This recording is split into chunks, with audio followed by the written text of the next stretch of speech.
Bienvenue dans ce module où nous allons aborder un logiciel de retouche d'image. Donc il s'agit du logiciel Xtenview. Donc nous verrons déjà où le télécharger, donc soit bien sûr sur la plateforme de Xtenview, xtenview.com, mais vous pouvez aussi le télécharger sur le site Ninit.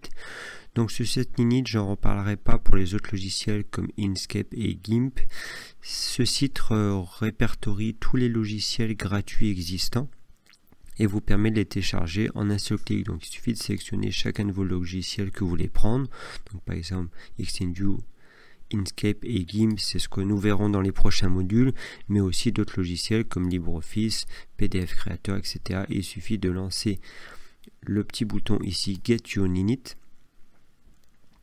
Ça vous lance le téléchargement et après vous n'aurez plus qu'à installer le tout d'un bloc.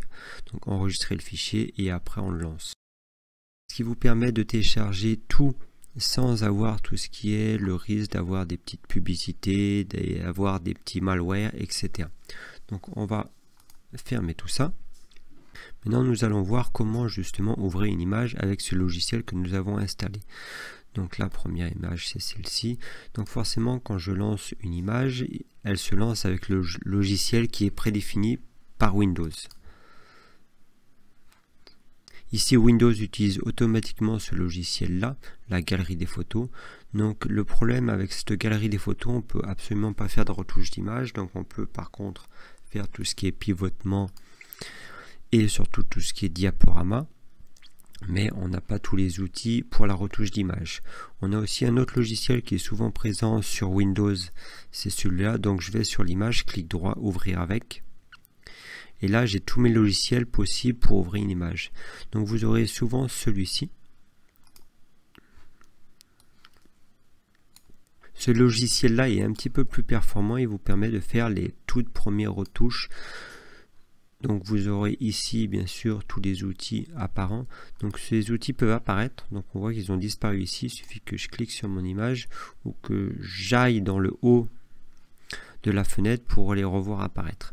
Donc j'ai bien sûr l'effet diaporama, l'effet zoom, un effet dessiné mais qui n'a pas trop d'intérêt parce que ça sera vraiment des formes un peu classiques. Voilà, ça refait penser à Paint, c'est vraiment pour faire 2-3 petites retouches sans grand intérêt. On va faire annuler. On a ce qui est le plus intéressant ici, c'est ici avec une gestion des filtres. Donc vous voyez ici 2-3 petits outils. Donc l'effet de recadrage qui est souvent assez pratique. L'effet de recadrage avec un effet de pivot ici. Donc, vous voyez, vous avez toujours votre photo qui est décomposée en petits carrés par rapport à ces lignes justement qu'on a abordées. C'est les lignes de force pour permettre de centrer les personnages par rapport à ces lignes de force. Donc on va réinitialiser et revenir où on était tout à l'heure, avec la petite flèche qui est ici. Et on a aussi, comme sur la plupart des appareils photo et les téléphones portables, des effets de filtre qu'on peut directement appliquer sans avoir à toucher quelconque réglage. On a aussi la possibilité d'aller directement dans les réglages et de changer la luminosité, le contraste directement. Donc nous on va plutôt se diriger directement vers Xtenview et voir la puissance qu'il a en plus.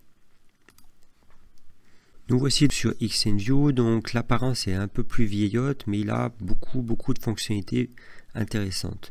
Donc on a bien sûr tous les outils de retournement, donc à la différence des autres logiciels, ici on voit que l'outil de rognage qui est très utile, on ne peut pas le cliquer directement parce que le bouton est grisé. Il faudra sélectionner notre zone pour définir la zone à rogner et puis directement cliquer sur rogner. L'autre bouton très utile, c'est forcément les outils de retournement dans ce sens vertical, horizontal, mais surtout ce bouton-là pour l'amélioration des couleurs. Donc on le verra tout à l'heure sur une image qui est un peu plus parlante, mais qui permet justement soit de directement faire un contraste automatique si la photo est mal prise, donc ça va l'améliorer. Là c'est directement une belle photo, donc ça va pas changer grand-chose.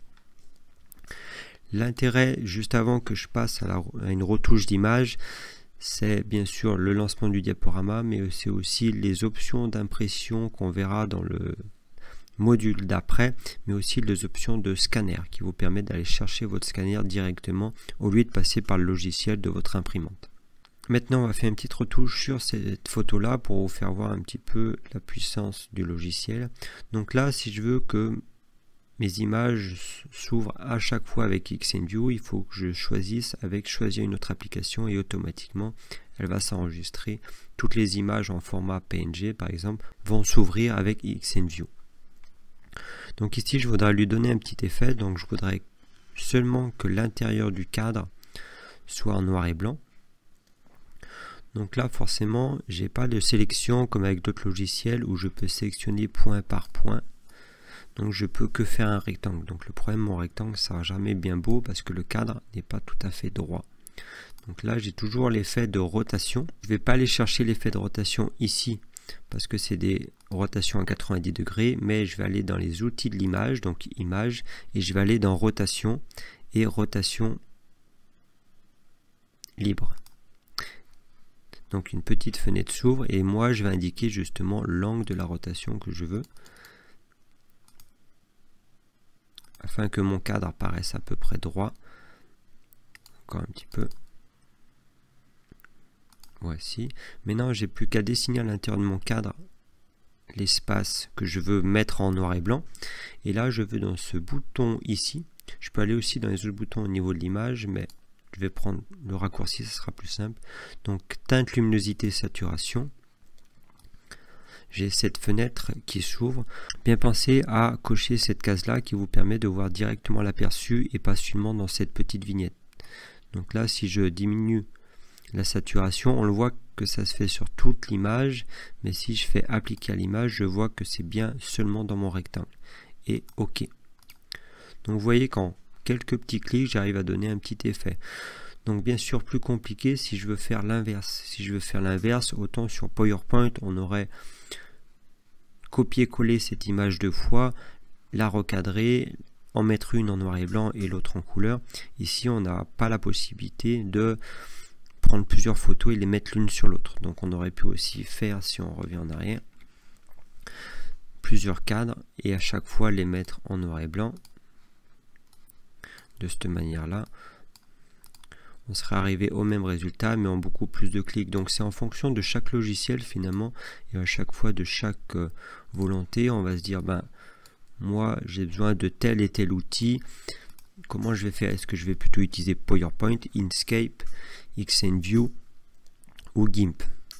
Voici pour les réglages vraiment basiques sur XNView. Vous avez aussi beaucoup d'effets au niveau des filtres qui peuvent être applicables. Donc c'est ici filtre, effets. Et vous pouvez justement créer des petits effets.